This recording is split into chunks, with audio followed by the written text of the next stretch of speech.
Estamos abriendo un nuevo capítulo en lo que es la ciencia médica, ¿no? En el cual empezamos a andar cosas que hasta hace un tiempo eran absolutamente desconocidas, ¿no?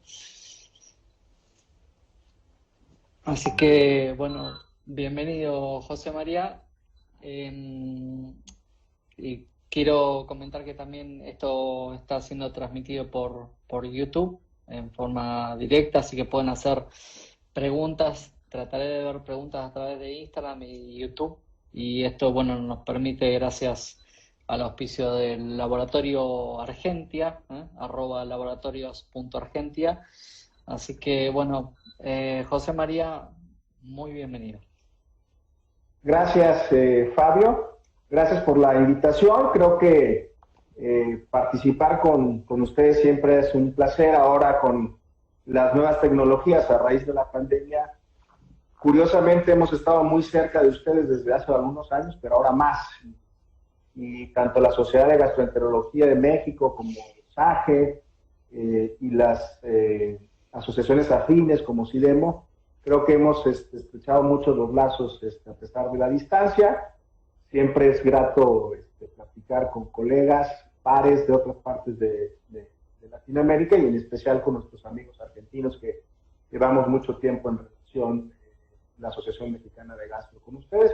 Y bueno, aquí estamos todavía en medio de la pandemia, esperando que los siguientes meses, el siguiente año traiga un poquito de luz y nos volvamos a ver, pero aquí estamos para platicar contigo y con tus asociados, ¿no?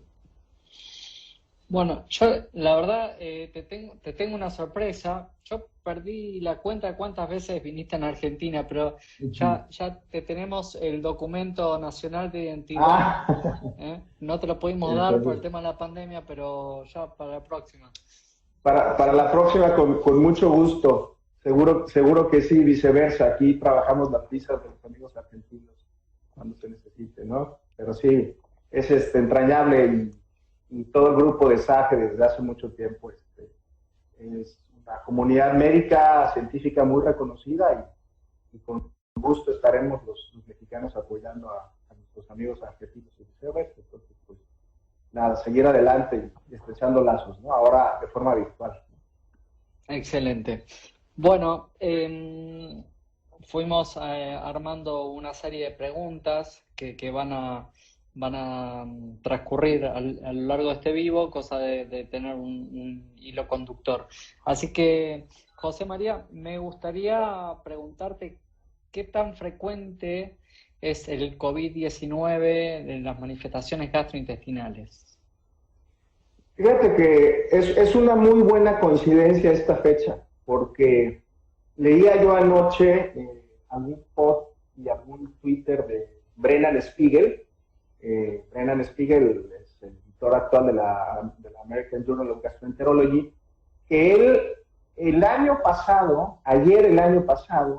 por primera vez publicaba en la revista Roja una carta al editor haciendo pues mucho énfasis en que lo que se estaba viviendo en enero y febrero del 2020 en Asia y en los primeros países de Europa donde pega el SARS era que probablemente la manifestación digestiva era algo que nos iba a tocar ver.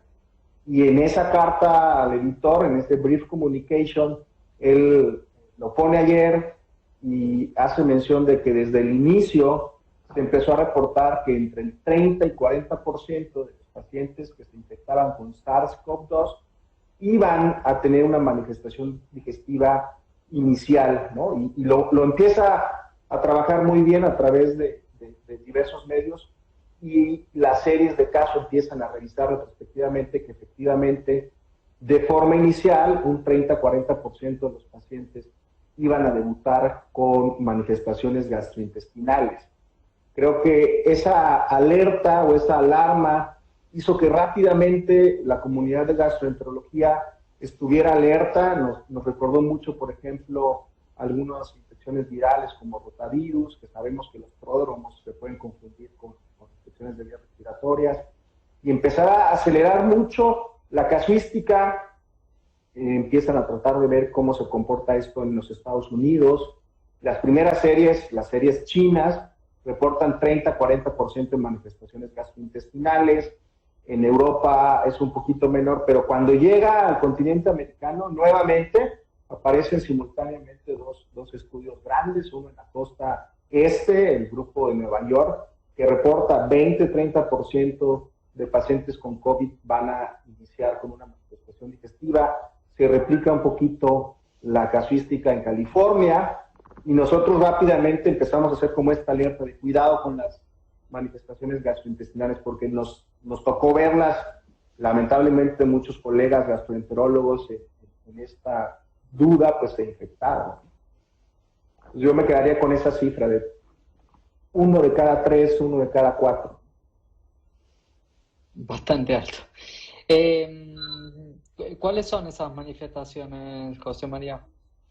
Fíjate que lo más común, y ya revisando series de datos retrospectivas, ahora las series prospectivas en diversas partes del globo, probablemente la manifestación digestiva inicial, que como gastroenterólogos nos hizo pensar en esto, era la diarrea, ¿no? Una diarrea aparentemente de tipo secretor, líquida, 5 o 6 evacuaciones en promedio, con una duración de 2 o 3 días, acompañada evidentemente del episodio febril, náuseas, aparecen algunas manifestaciones, algunos lo consideran digestivos, otros como constitucionales, la anorexia, la falta de apetito, la odinofagia, el dolor abdominal.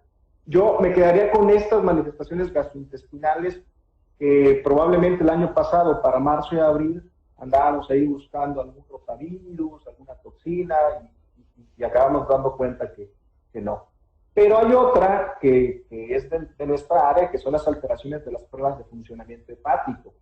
Y esto, en las series iniciales de China, se reporta que más o menos un 30-40% de pacientes tenía estas alteraciones, básicamente transaminasemia, niveles no muy elevados, pero por arriba de 3-4 veces su valor normal, y un poquito hay un patrón colestásico leve.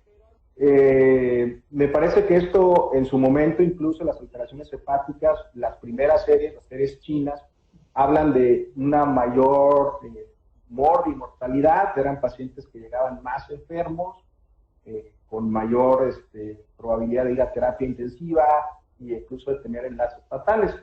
Y cuando empieza a suceder lo mismo en otras partes del mundo y empezamos a vigilar alteraciones de las pruebas de función hepática, las cifras son las mismas. Yo lo menciono mucho de manera inicial, porque en el contexto latinoamericano después hubo un poquito de contaminación en muchas intervenciones terapéuticas que seguramente lo que hicieron fue alterar las pruebas de función hepática o utilizar antibióticos de forma un poquito indiscriminada, y a lo mejor muchas de esas alteraciones iniciales fueron efectos de las intervenciones. Pero básicamente me quedo con esas, la diarrea, la náusea, el vómito, el dolor, que se autolimita, esto sí es importante decirlo, y por otro lado las alteraciones de la función hepática.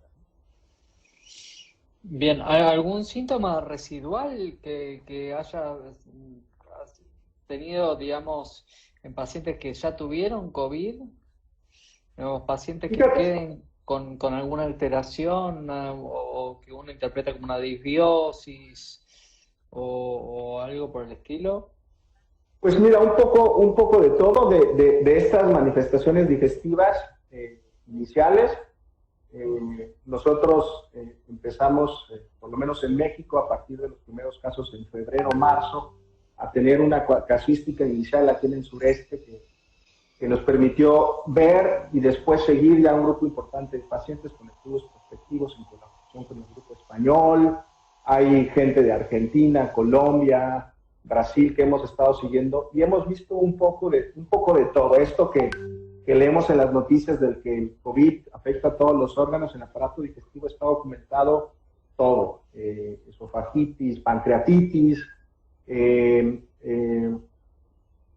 molestias que de repente semejan un poquito síndrome intestino irritable postinfeccioso, pacientes con odinofagias importantes, dispepsias postinfecciosas.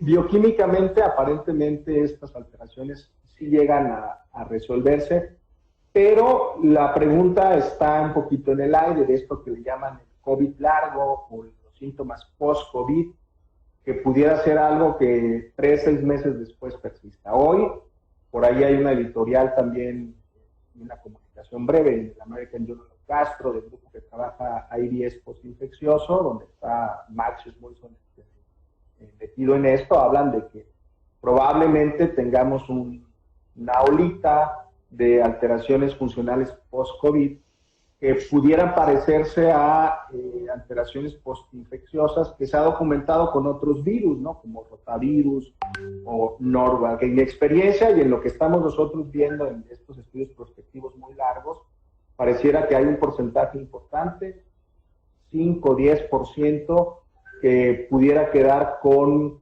dolor, distensión abdominal y dispepsia. Curiosamente, una de las cosas que pues no está bien decirlo, pero contaminó un poco todo esto fue las intervenciones no aprobadas para el manejo del COVID. En México hubo un boom tremendo, primero con cloroquina y después con dióxido de cloro, por ejemplo, que nos ha tocado ver alteraciones como esofagitis, gastritis, donde uno piensa si realmente es el virus o esa intervención. Recordar también que en algún momento, como parte del tratamiento, se utilizó acitromicina, ceftriaxona, tratando de evitar que hubiera una sobrepoblación o neumonía adquirida, y seguramente mucho de lo que vemos es disbiosis secundaria. Ya hay evidencia de esto, de una disbiosis secundaria a COVID. ¿Qué tanto es COVID o qué tanto es la intervención? Es algo que el tiempo nos dirá, ¿no? Excelente. Bueno, ¿por qué crees que afecta el tracto digestivo el SARS-CoV-2? Fíjate que hoy, tanto de las manifestaciones gastrointestinales como de las manifestaciones hepáticas, pues hoy, a un año de distancia, hay ya mucho conocimiento. El primero de los mecanismos es que rápidamente recordamos que el SARS se une al receptor de AC2 de la enzima convertidora de angiotensina, y pues resulta que el tracto digestivo es muy rico en este tipo de receptores. Desde la cavidad nasofaríngea, esófago, intestino delgado, es muy rico en receptores AC2. No es el principal mecanismo, pero es probablemente el más importante. Incluso esta alta afinidad, el día de hoy está demostrado, no en SARS-CoV-2, sino desde SARS-CoV-1, que el epitelio, el esófago, intestino, colon, recto, los colangiocitos expresan estos receptores. Hay estudios muy bellos donde se ve por inmunohistoquímica cómo están expresados estos receptores en la mucosa. También, incluso por ahí hay modelos de organoides donde se ha podido replicar un poquito estos modelos ahora biológicos donde se reproducen las células y se infecta el virus y prácticamente se ve expresado el virus. Esa es probablemente la explicación más común. Incluso una de las cosas que ha sido diferente en Asia que en Latinoamérica fue el determinar que algunos pacientes, 15-20% de los pacientes solamente tuvieron manifestaciones digestivas, o sea, no llegaron a tener manifestaciones pulmonares. Esto como que es muy atípico, pero bueno, por ahí se postula que habrá sujetos donde la replicación es primariamente en el tracto digestivo, una mayor afección gastrointestinal, pero paradójicamente esto evita un poquito la replicación en la vía aérea superior y puede incluso explicar que en algunas poblaciones, esto se reportó en los Estados Unidos, este COVID predominantemente gastrointestinal tenía menos mortalidad a lo que pasaba en otras partes del mundo, como en Italia o como en Asia.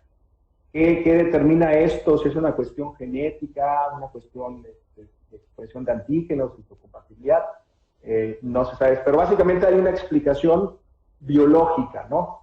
Y la otra explicación, y ahí pongo el ejemplo de lo que se asume que puede estar pasando en el hígado, es además de la expresión de estos receptores, puede haber un daño asociado a la hipoxia, ¿no? Recordar, por ejemplo, la alteración de función hepática eran pacientes que llegaban en un estado de choque, de sepsis grave, y que las alteraciones de la prueba de función hepática pudieran producir hipoxia. Y nuevamente, efectos de las intervenciones desesperadas, en el caso de las alteraciones de función hepática, por ejemplo, lo que se intentó con hidroxicloroquina o con tocilizumab, que evidentemente pueden tener esta alteración de funcionamiento hepático. Yo lo resumiría en estos probables mecanismos. Y el tercer mecanismo, pues la disbiosis inducida, que va de la mano. Excelente. A ver, ¿crees que predice mortalidad o mayor severidad, manifestaciones gastrointestinales con el SARS-CoV? Pues lo mencionaba porque curiosamente parece que lo que vemos en Europa y en Asia, hay un estudio multicéntrico que lidera Enrique de Madariá en España, con diversos países, incluso de Medio Oriente. En ese estudio de pacientes hospitalizados, más de 900 pacientes hospitalizados, sí se encontró que las alteraciones de funcionamiento hepático, muy parecido a lo que se veía en China, iba acompañado de mayor mortalidad. Curiosamente, con los mismos factores de riesgo de mortalidad, hombres, obesos, alguien podrá decir, bueno, y a lo mejor el hígado graso tiene algún papel, con diabetes y síndrome metabólico coexistente. Quitando las alteraciones de función hepática, que yo diría de forma resumida, sí, tener alteraciones de la prueba de función hepática es un poquito más grave. El resto de las manifestaciones digestivas no necesariamente hablan de un peor ¿no? ¿Cuál crees que son las implicancias digestivas en el post-COVID? Muchas en el sentido de que ahorita ya habíamos platicado un poco de lo que puede ser la disbiosis, ¿no? La disbiosis inducida, que esto pudiera dar un síndrome de dispepsia post-COVID, intestino irritable post-COVID, pero creo que también la afección psicológica, la afección emocional, me parece que es algo que ha pegado muy fuerte en nuestros pacientes con enfermedades digestivas. No sé en la Argentina, pero en México, nuestros pacientes con síndrome de intestino irritable, sobre todo los funcionales, con dispepsia funcional, el confinamiento, que en México ha sido muy largo, ¿no? La ansiedad y las alteraciones psicológicas que han estado relacionadas con la pérdida de gente cercana, problemas sociales como los chicos en casa estudiando, la incapacidad de salir a trabajar, digestivamente ha hecho que nuestros pacientes con trastornos funcionales lleguen muy mal, a expensas de que evidentemente al que le dio COVID puede tener esto, ¿no? Incluso ha cambiado muchas conductas. Nosotros en México, entre mayo y junio, que nos confinamos casi 6 semanas toda la población, por ahí tuvimos oportunidad de evaluar qué pasaba en el confinamiento con la población general, y bueno, resulta para muchos difícil de entender, para el gastroenterólogo no, pero por ejemplo, durante el confinamiento, el 25 a 30% de la población general tuvo o desarrolló síntomas de estreñimiento. ¿Por qué?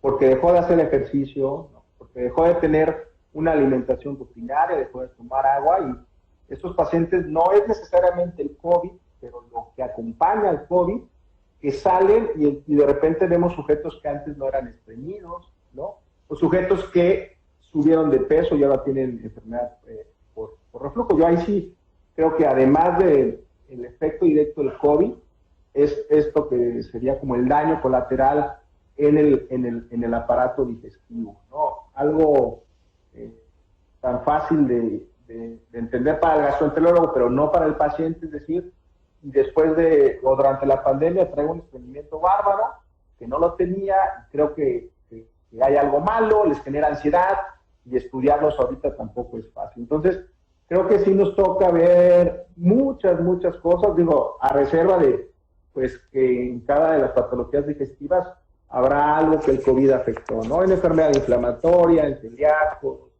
en hepatopatías crónicas. ¿Crees que el día de mañana, dentro de los antecedentes que uno interroga al paciente, va a estar el COVID formando parte de los antecedentes importantes de un paciente? Yo creo que sí, en un corto mediano plazo, habrá que ver a largo plazo, pero el mejor ejemplo, y es un muy buen ejemplo que ya hoy incluso tenemos una entidad que es el síndrome intestino irritable postinfeccioso. Ese es un ejemplo muy bueno porque probablemente esos pacientes que desarrollaron síntomas de novo después del COVID o a raíz de la pandemia, la pregunta obligada es, ¿y antes de la pandemia o antes del COVID usted era sano? Y la respuesta será sí, y esto es a raíz del COVID. ¿Qué fue? Alteración de la microbiota, alteración neuromuscular, alteración psicológica, un poquito un conjunto de estos. Y en ese sentido, por ejemplo, poniendo algo que también es una entidad bien difícil de tratar, sabemos que dentro de las gastroparesias idiopáticas hay un 30% que se asumen a infecciones virales, ¿no?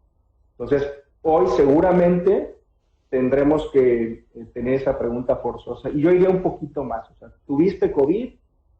¿Qué tomaste para el COVID? ¿Qué secuela digestiva tuviste? ¿Empeoró, mejoró? O raro, pero incluso algunos pacientes mejoran, ¿no?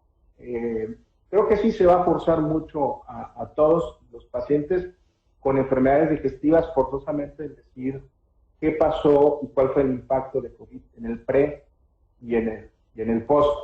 Digo, hay cosas buenas, entre comillas, con todo esto. Hay gente que bueno, se cuidó más, bajó de peso y le ayudó. Hay por ahí toda una discusión de cuál va a ser el impacto de estas medidas extremas de limpieza. Si pudiéramos ver, por ejemplo, una disminución en los siguientes años de infección por Clostridium o por rotavirus, esas infecciones gastrointestinales que iban muy de la mano con una higiene que no hacíamos hace un año, ¿no? Hoy nos lavamos las manos 5 o 6 veces, no en el hospital, sino en casa. Entonces, definitivamente, yo creo que en los siguientes años la pregunta forzosa y durante el COVID y en el post-COVID, ¿qué ha pasado? Va a ayudar mucho a entender la enfermedad y a entender los síntomas. Bien, sí, la verdad que uno ve también la disminución de casos de gripe y todo eso también tiene que ver con otros cuidados que tomamos, que por ahí estaban en otras culturas y actualmente lo asumimos como parte de la prevención y vimos que había menos gripe, ¿no? Lo otro es la experiencia por ahí sin trabajo de investigación, pero ver realmente pacientes devastados emocionalmente que tenían otra forma de ser completamente distinta y asumen que están temerosos, que cambia su forma de ser, ¿no? Esto, la verdad que va a ser un antecedente importante. Eh, te saco un poco de este contexto. ¿Qué experiencia tuviste con la enfermedad celíaca en este tipo de pacientes? Si viste más predisposiciones, pacientes celíacos, algún temor con respecto a las medicaciones, sí, inmunosupresores y la experiencia de vacunas, ¿no?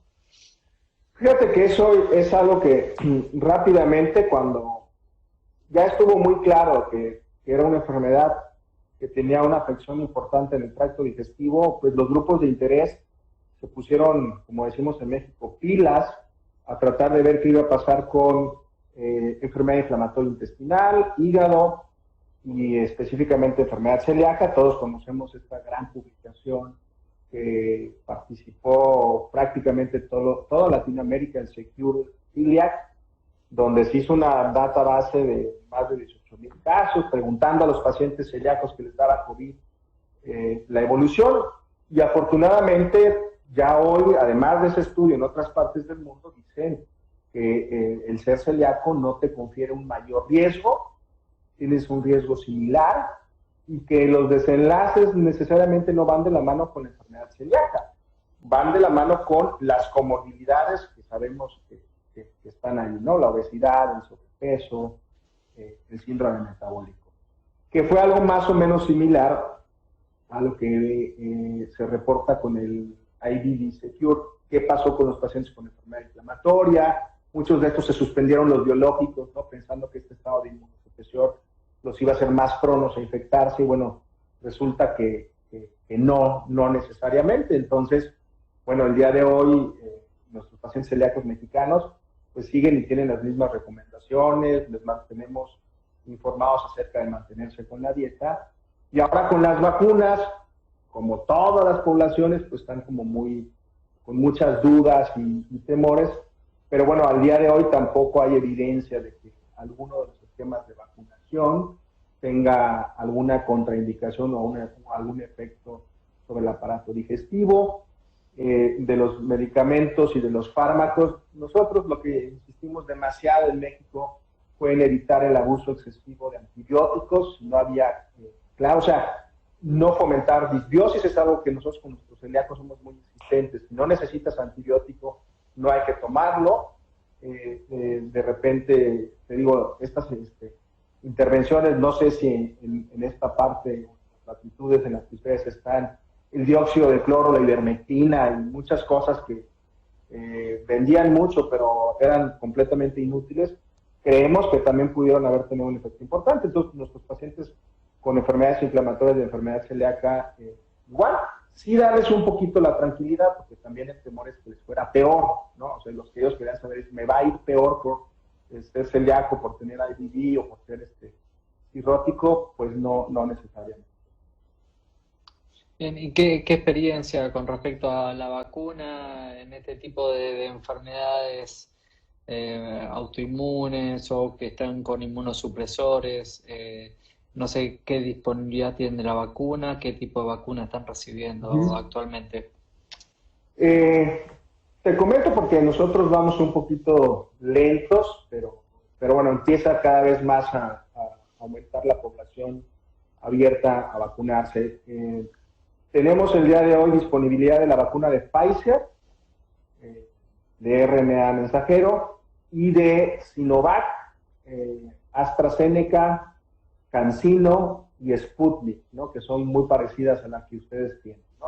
Creo que es como muy similar, y evidentemente, salvo la vacuna de Pfizer, Moderna todavía no llega a México, que es de RNA mensajero, las otras que son con adenovirus, pues aparentemente los riesgos que estamos viendo y las contraindicaciones son mínimas. Se ha pues tratado de vacunar a población de salud, a personal de salud, va muy lento, pero en población abierta empezó hace un mes. Incluso población mayor de 60 años es la que va primero. Ha habido toda una discusión si pacientes crónicamente enfermos que toman inmunosupresores pudiera ser una contraindicación, y las autoridades de salud nos dicen, no, a ver, las pocas restricciones son estas, por ejemplo, en el caso de Pfizer, a la alergia del toxoide tetánico, o sea, el sujeto que tuvo toxoide tetánico hizo una reacción adversa, definitivamente es una contraindicación. Pacientes con inmunosupresión, pensando que el estímulo, el inocuo del adenovirus o de la partícula Spike pudiera suprimirse por la inmunosupresión, valga la redundancia, no se ha vuelto una contraindicación. O sea, no, hemos sido como muy cautelosos en general, en todo el país son pocas vacunas, pero tampoco se ha reportado un efecto adverso serio, y se está ofreciendo a la población mayor de 60 años en general, independientemente de sus patologías, ¿no?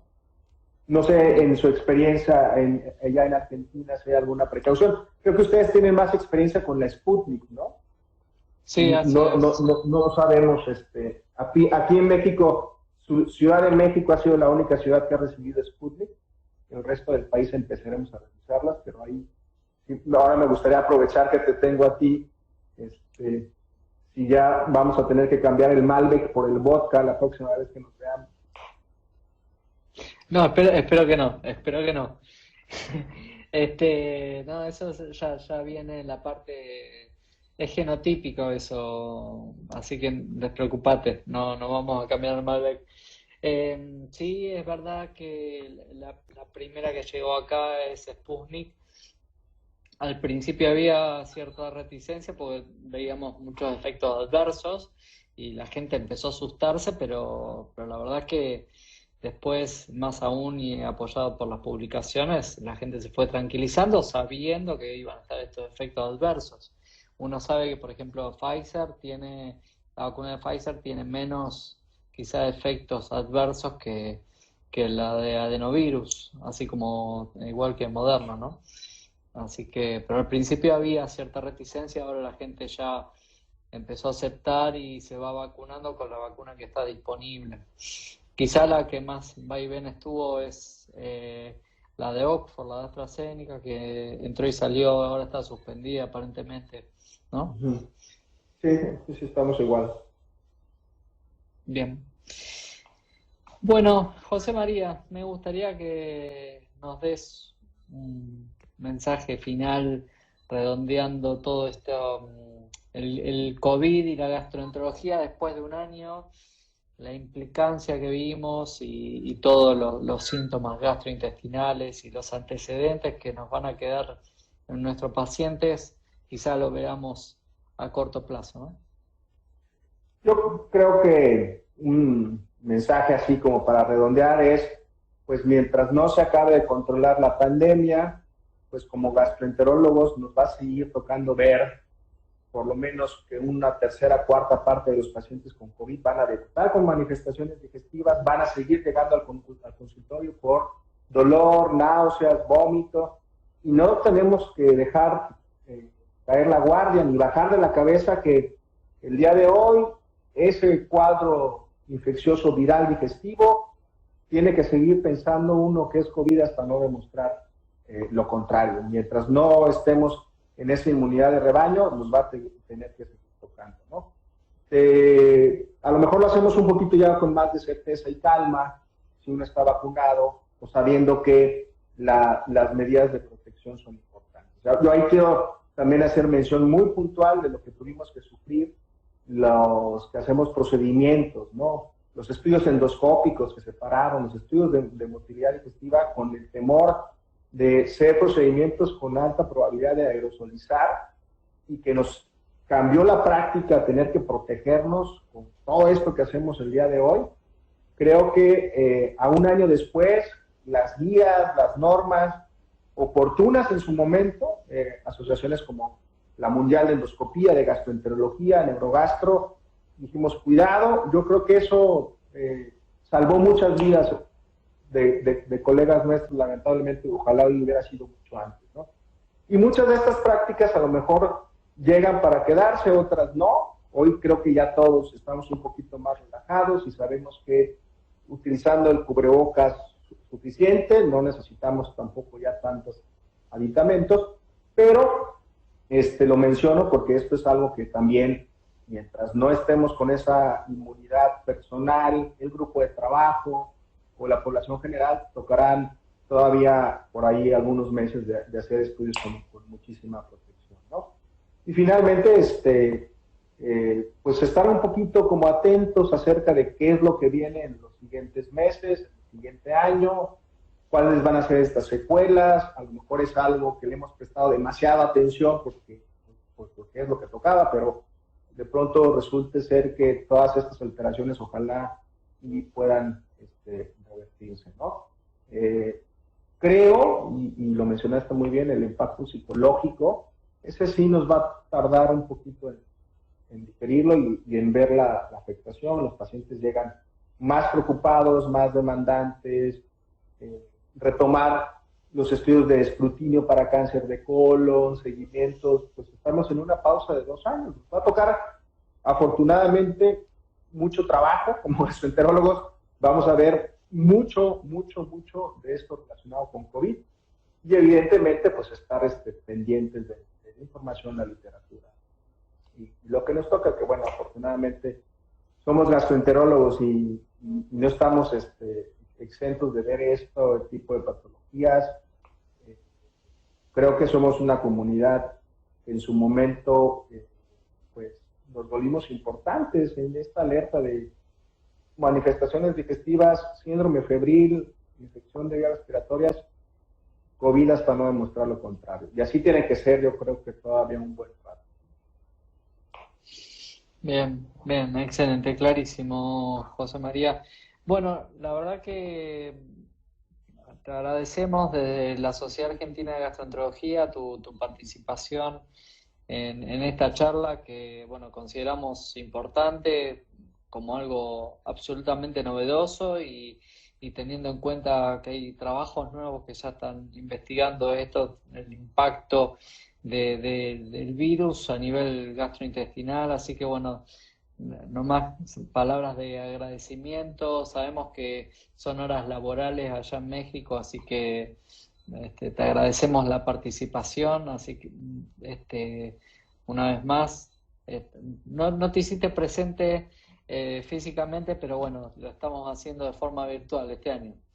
Ya nos volveremos a ver seguramente, pero sí, con muchísimo gusto de platicar con ustedes y las veces que sea necesario.